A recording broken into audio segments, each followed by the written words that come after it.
back to Sledgehammer Horror, guys. I am Ken Sledge, and let's talk horror. Now, today I'm going to go a little bit different than what I usually do. Today I'm going to be giving you my top 10 list, but instead of a favorite, this is my least favorite horror films ever made.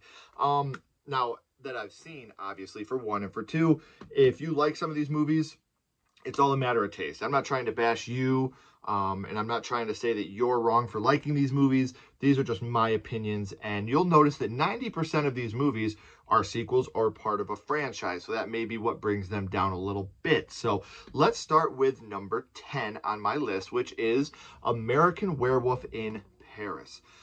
This movie was completely ruined by some of the worst CGI I've ever seen. This may not be a big deal with other movies, but American Werewolf in London has some of the best practical effects I have ever seen. It's in my top 3 of best practical effects of all time.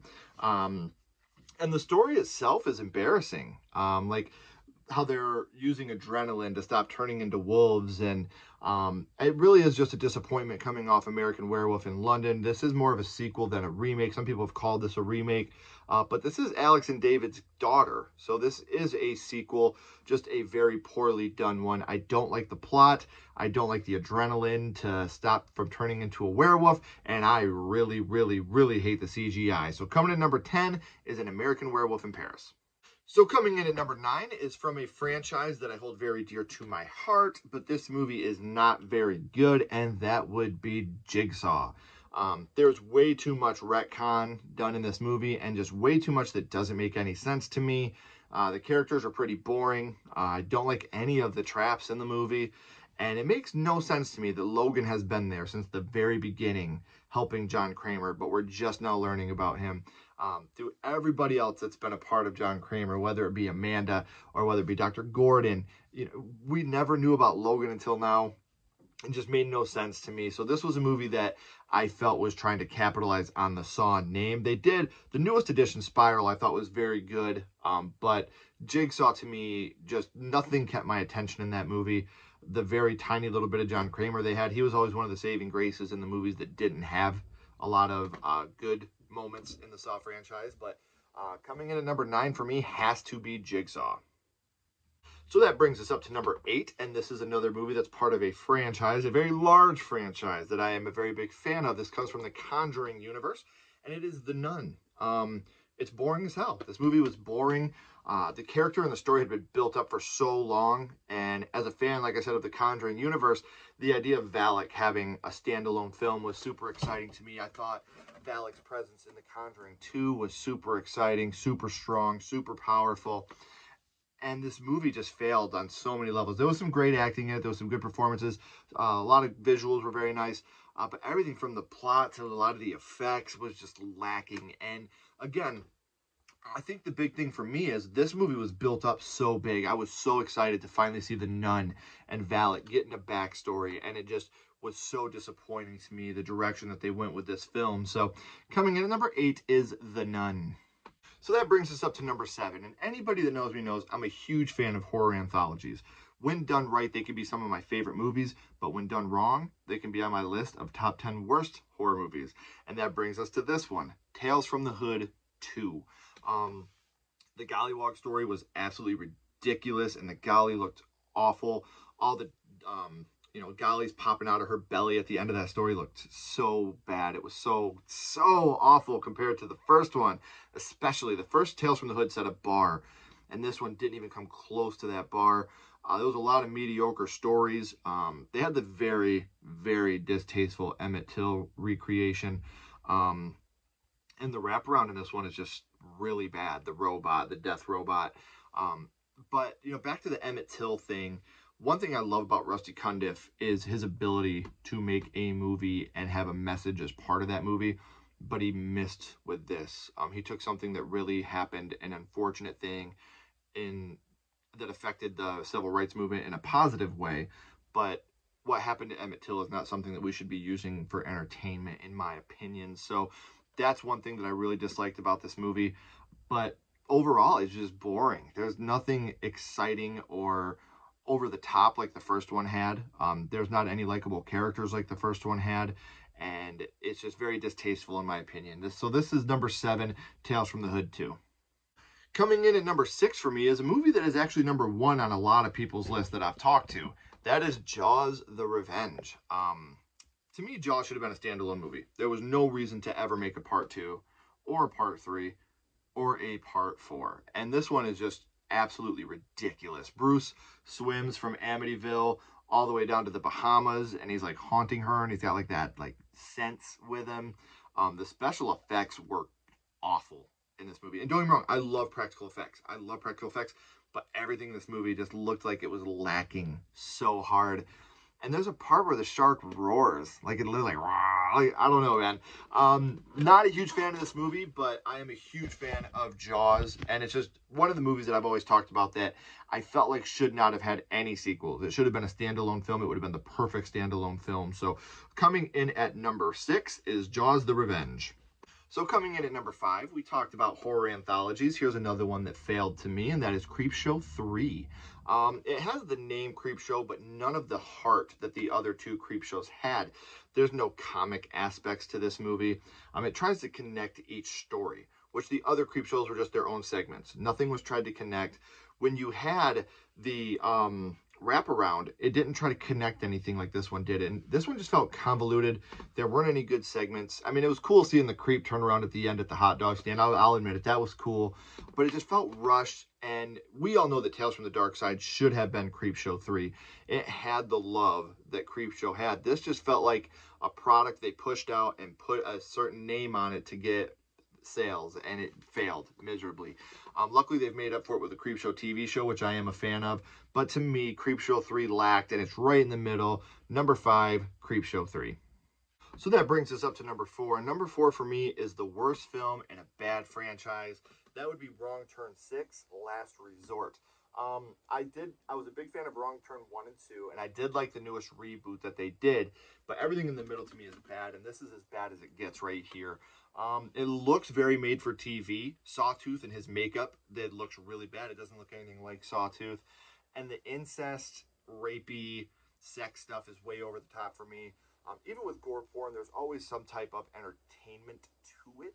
And I don't want to sound dark or twisted or demented, but there's always at least something that keeps me entertained. With incest and rape and, sexual violence, there's nothing about that to me that is even remotely entertaining. So it's hard for me to enjoy a movie with so much of that. You have the hose scene where it gets shoved up the guy's ass and they're pumping the water and explodes his stomach. Like, it's just too much for me. That's not something that I am entertained with. And it made no sense to me, the plot itself, for Danny to turn on his friends and his girlfriend to become one with his family that he's just met because they're family. That whole thing to me was stupid. This whole movie to me just failed on so many different levels. So, as I said, the worst film in a bad franchise. Number 4 is Wrong Turn 6, Last Resort. We are at the top 3, and this is another one that everybody I've talked to, I've never talked to one person who enjoyed this film, and that is I'll Always Know What You Did Last Summer. Wow. A fisherman goes from the East Coast, goes to Colorado to kill like he did on the East Coast, which made sense when he killed on the East Coast because he was not dead. He had been hit by a car, and he was going to get revenge on the people that had tried to kill him and cover it up. But now he's a ghost, and he decided to go from the East Coast to Colorado for some reason that's never explained. The visuals are awful. Like I said, that story makes absolutely no sense. The editing is atrocious. There's some great actors in this movie, but the acting falls so flat. And at least the other films in the franchise, you loved the characters. The story made sense. And I'm a big fan of I Know What You Did Last Summer. And I Still Know What You Did Last Summer. I'm not a huge fan, but I do like the film. And they were fun and entertaining. This one was not. It looked bad. The story was bad. Everything about it was rushed. And you feel bad. Like, I feel bad for the people that were a part of this film because of how bad it is. You look at Scream. And I'm not trying to compare I Know and Scream, but look at the consistency throughout the Scream franchise. And then look at this one in comparison to I Know and I Still Know. That tells you all you need to know about this film. So, coming in at number 3, I'll Always Know What You Did Last Summer. So, coming in at number 2, we have Bug. Whew, boy, do I got a story for you guys. When it comes to the actual film, there's not much I can say. It's just a big waste of 102 minutes. The worst part is this movie had such great potential. You watch the trailer and you get so excited, and the movie itself is like a bomb. And you're watching that clock, and it's ticking, and it's ticking, and it's about to explode. The suspense is going off, and that timer goes off, and nothing happens. It's just the biggest dud there fucking is of an ending, of a climax. It's a mediocre story that goes around in circles, and there's no conclusion at all. And I took my wife. We went and seen this movie in the theater when it came out. And I am not making this up, you guys. I'm being completely serious. We're watching this film. Credits start rolling, and the guy in front of us stands up and goes, "What the fuck was that?" And he went out and asked for a refund because the movie was that bad. You can't make that story up. This was number one for a long time, and I've thought about going back and revisiting it now that I'm a little older, and I like the actors in it, I like the cast, I like the director, but man, this movie, to me, was very, very bad at a first watch that I don't even want to rewatch it. I don't want, like I said, it's 102 minutes of my life that I'll never get back. The only, benefit to it is I was with my wife wasting that time. There's much worse ways I could waste my time, but man, Bug is an easy number 2, and I had to juggle number 2 and number 1, but Bug, you lucked out and you made it at number 2. So I know what you're thinking. You're thinking, Ken, if Bug was so bad and you had such a bad experience, why is that number 2 and not number 1? Well, I'll tell you why it's number 2 and not number 1, because number 2 is a heaping pile of dog shit, and that's Exorcist 2: The Heretic. Look, I usually do not talk about films that way. I'm usually very uplifting. I don't like to bash anything because, like I've said before, if you're making art, good for you. There's people out there that enjoy it. This is a hot pile of shit. I cannot stand The Exorcist 2. This was made for money. That's it. They put the name on it. They got Reagan back. Linda Blair, I'm so sorry you had to be a part of this. They tried to capitalize on the success of the first film, but what they had was a slow burn, boring film that never has the payoff that the first one had. It bastardizes the story of Reagan, really. It tries to further the story of Pazuzu without recapturing that lightning in a bottle the way that 1, and to be honest, the way that 3 did. Even 3 to me is a great, great piece of art. It's a great film.